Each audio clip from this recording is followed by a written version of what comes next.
Gracias, presidente. Señora vicepresidenta, buenas tardes, bienvenida. Gracias por su exposición. Nosotros también consideramos que hay que ser optimistas, pero siempre sin dejar de ser realistas. Y mire, aunque ya lo han dicho otros portavoces que me han precedido en la palabra, yo he hecho un ejercicio y he seguido su intervención con un guión. Y es precisamente la intervención que hizo usted la semana pasada en esta Cámara para la comisión mixta. Exactamente el mismo discurso, el España va bien.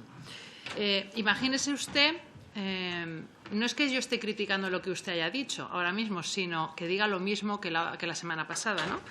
Es como si yo traigo aquí el discurso que hizo mi portavoz la semana pasada en la comisión, lo pongo y lo repito, ¿no? Creo que no es de recibo.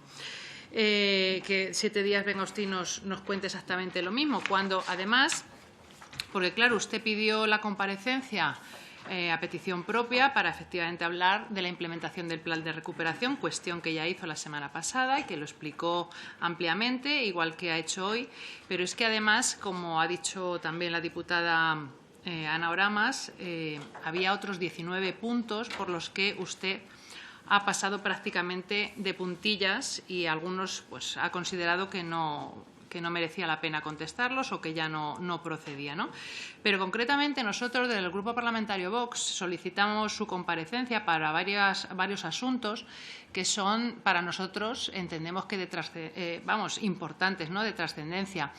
Y un poco contestando al señor Guijarro, usted tiene que venir a esta Cámara las veces que haga falta, porque hasta ahora es el legislativo el que controla al Ejecutivo. Y si lo pedimos o solicitamos que usted venga 1, 2 o 20 veces, pues usted creo que tiene la obligación de venir a responder a las preguntas de los diputados, que en realidad somos los representantes de los españoles. Esta es la Casa de la Soberanía Nacional. Y yo creo que por respeto a nuestra democracia y a los españoles a los que representamos, ustedes, el Gobierno de la Transparencia, debe venir a responder a estas preguntas. Y luego me gustaría también decir y subrayar aquí que esta costumbre, que me parece que es una costumbre poco sana, una costumbre fea, esta de que se ha convertido en la regla y no es la excepción, de no contestar a las preguntas, no responder a las preguntas que se hacen. Esto no tiene ningún sentido. Aquí, bueno, pues eso, como hemos oído estos días, esto no es un mitin, esto es serio y es venir de manera rigurosa y dentro de las posibilidades y de la información que uno tenga a contestar a las preguntas que se plantean, porque ustedes, el Gobierno, igual que nosotros, pero más ustedes, que son los que llevan la acción política, los que dirigen el país, en realidad, por hacer un símil, ustedes son empleados de los españoles y están obligados a decirle la verdad. Imagínese usted, y voy a hablar en términos de una sociedad mercantil, imagínese usted que el Consejo de Administración va a la Junta General de Accionistas y miente o no contesta a las cuestiones que hay en el orden del día, ¿no? Pues eso es lo que, en definitiva, muchas veces hacen ustedes, ¿no? Disfrazar la realidad para seguir ocupando ese Consejo de Administración.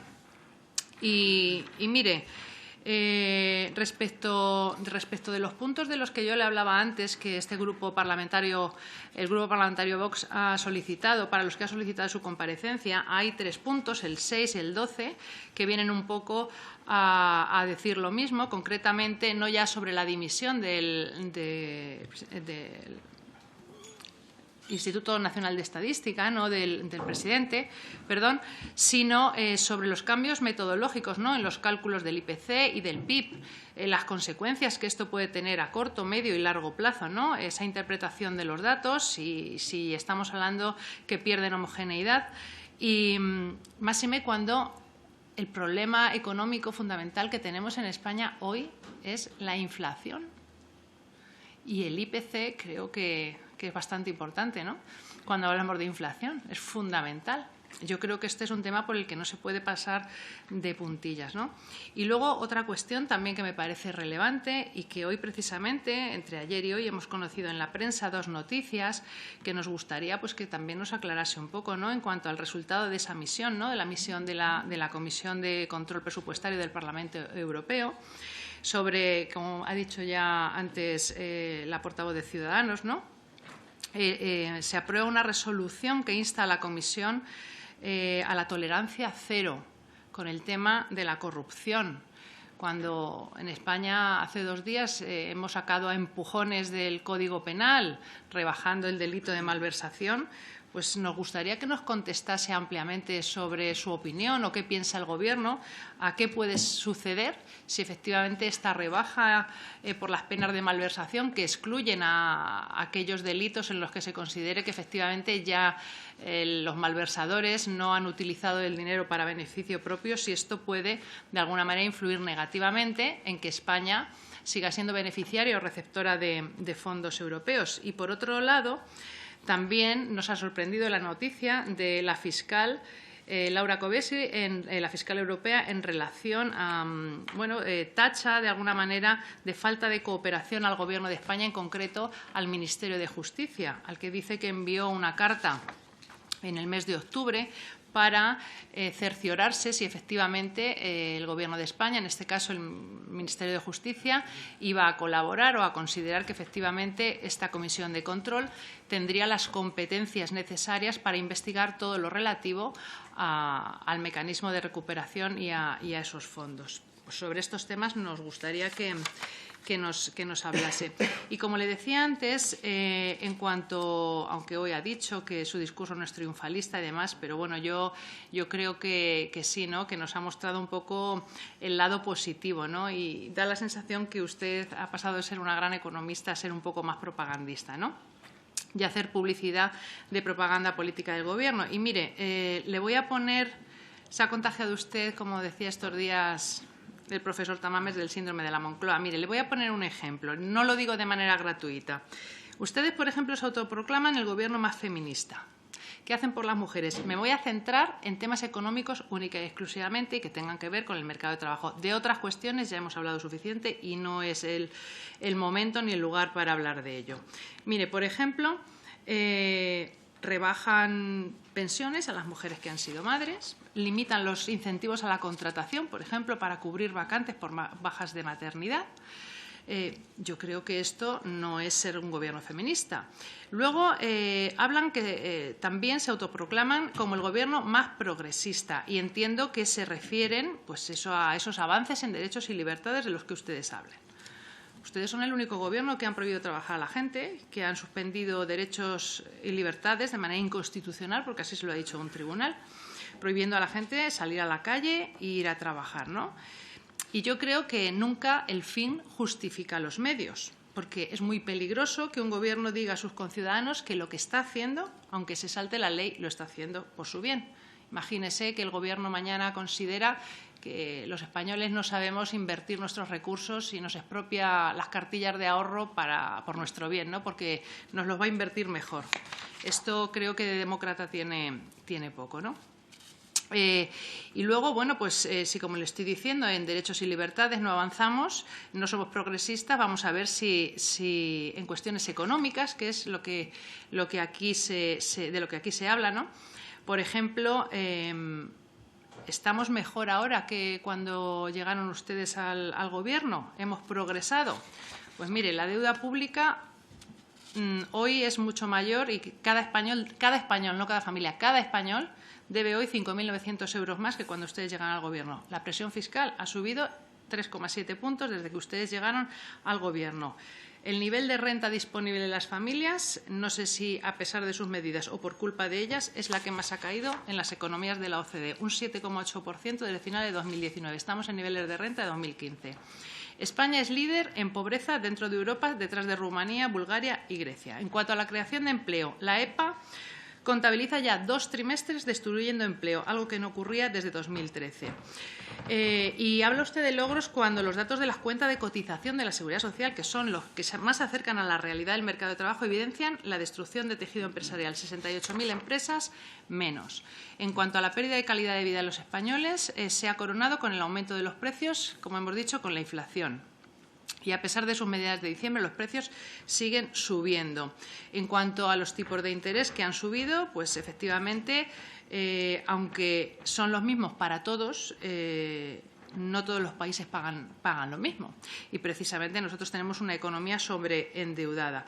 Por tanto, que cada español acumule casi 6.000 euros más de deuda pública desde que llegaron al Gobierno, que la renta disponible está a niveles de 2015 y que hayamos perdido en poder adquisitivo de manera acumulada un 15%, pues mire, eso yo creo que no es bueno para los españoles. Y le voy a decir, en relación a los fondos europeos, algo que en esta Cámara se nos achaca a mi grupo parlamentario, y es que, bueno, nosotros sabe que mantenemos distancia infinita con su Gobierno, ¿no? Y ya lo hemos demostrado porque pensamos que, bueno, pues no estamos de acuerdo con sus medidas y con su acción política. Pero mire, en un ejercicio de responsabilidad, cuando ustedes trajeron a esta Cámara el Real Decreto 36/2020, que no nos gustaba nada, no impedimos su tramitación, porque consideramos que era necesario que los fondos Next Generation llegasen a España y sin perder un minuto se ejecutaran para llevar a cabo las inversiones que pudieran ser motor para reconstruir nuestra economía, impulsar nuestro tejido productivo, nuestras pymes, autónomos, erradicar el paro estructural con empleos de calidad y estables. En definitiva, mejorar la vida de los españoles. Mire, ¿sabe lo que han hecho ustedes con la complicidad de sus socios de investidura? ¿Sabe lo que han hecho con ese Real Decreto? 84. Sí, escúcheme, señora vicepresidenta. 84 ampliaciones de plazo de enmiendas y 5 modificaciones con otros reales decretos ley por el Gobierno, sin contar con esta Cámara. ¿A usted esto le parece decente y democrático? ¿Usted cree que con esta actitud de desprecio hacia el resto de los grupos parlamentarios y, por tanto, a los españoles que representamos, se puede confiar en este Gobierno? ¿Qué es para ustedes el poder legislativo? Una marioneta que manejan a su antojo, y como me he quedado sin tiempo, tenía muchas más cosas que contarle, pero bueno, se las diré en los próximos 3 minutos. Muchísimas gracias. Muchas gracias, señora Cañizares. Gracias, presidente. Bueno, pues respecto al tema de las pensiones, sin entrar en el fondo de la reforma, yo creo que las cosas se hacen al revés. En lugar de pedir permiso a Europa y pedir permiso a los sindicatos, está bien que se hable, pero yo creo que lo lógico es que el Gobierno venga antes a esta Cámara, ¿no? Que somos los representantes del pueblo español en su conjunto, a que se vote, ¿no? Y a que se discuta esa reforma. Es lo que yo opino, sin entrar en el fondo, sin verter aquí una opinión de si nos parece bien o nos parece mal, solamente en la forma. Creo que es un respeto también. Y hoy lo estoy reivindicando a la sede de la soberanía nacional, porque aquí estamos todos los representantes de todo el pueblo español. De izquierdas, de derechas, de centro, medio pensionistas, trabajadores, empresarios, de todo. Bueno, eso por una parte. Por otro lado, en cuanto al plan de consolidación fiscal, al que también aludía el señor Guijarro y que me ha venido muy bien que lo diga, efectivamente, eso que acaba de decir usted, señor Guijarro, es lo mismo que decía la secretaria de Estado de Presupuestos y Gastos del Ministerio de Hacienda, y decía: España tiene un gran plan de consolidación fiscal, que no está escrito, sino demostrado. Hombre, me parece muy bien, pero la AIREF y el Banco de España, ya desde 2020, y teniendo en cuenta las circunstancias, el contexto, la incertidumbre, han venido recordando al Gobierno en sucesivas ocasiones que hay una obligación legal de realizar un plan de reequilibrio y de diseñar una estrategia fiscal a medio plazo para garantizar la sostenibilidad de las finanzas públicas.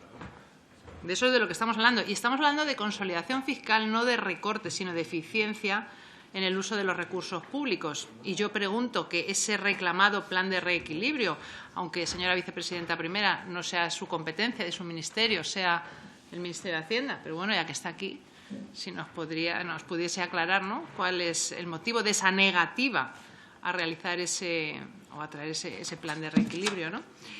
Y bueno, pues vuelvo a recordar que no hemos recuperado, estamos en una senda de crecimiento robusto, pero no hemos recuperado todavía los niveles de PIB previos a la pandemia. Señora vicepresidenta primera, ¿usted nos podría explicar por qué cree que esto ha sido así? Estamos creciendo mucho, pero también fuimos el país que más cayó. Entonces, ¿cuál es el motivo? ¿Es posible que, tal y como presenta un informe al que hemos tenido acceso sobre, bueno, es público, sobre economía sumergida, que dice que desde ya en 2021 la economía sumergida en España se disparó y estaba en un 17% casi, cuando la media de la Unión Europea es del 14%, y que, lógicamente, bueno, pues no sé si esto tiene que ver. Y hay otra cuestión que me preocupa, que nos preocupa bastante, y que usted ha dicho antes también en relación al crecimiento y a la recaudación, y decía que, claro, no es lo mismo tener 19 millones de personas o 19 millones y medio de personas afiliadas a la Seguridad Social que superar los 20 millones. Pero yo creo que eso no es del todo cierto, porque no es tanto el número de personas afiliadas, sino el número de horas que trabajan esas personas. Porque si estamos incrementando el número de personas que se afilian a la Seguridad Social, aunque tengan contrato indefinido, con un trabajo de 15 horas semanales en lugar de 34, 36 horas, 35 las que correspondan, y las horas efectivas trabajadas, que según los datos que hay publicados, y no lo digo yo, lo dicen distintos informes, el Instituto Nacional de Estadística, las horas trabajadas son inferiores a las que se trabajaban en 2019, anterior a la pandemia, pues yo creo que todo esto del mercado de trabajo está bastante maquillado. Entonces, me gustaría que nos explicase o que nos hablase de si sus políticas, tanto la reforma laboral como la implementación del plan de recuperación, todo esto está consiguiendo mejoras en la productividad realmente, porque la productividad es la que impulsa el crecimiento, no tanto el número de personas que estén afiliadas a la Seguridad Social. Y bueno, y simplemente mencionar el sistema COFI del que habló usted antes también, que son 18 meses de retraso y 730.000 euros gastados para una herramienta que nos podría dar mucha información y que no funciona. Y bueno, en principio yo creo que nada más, porque además se me ha acabado el tiempo. Muchísimas gracias. Muchas gracias. Señora Rodríguez Herrero, tiene la palabra. Gracias.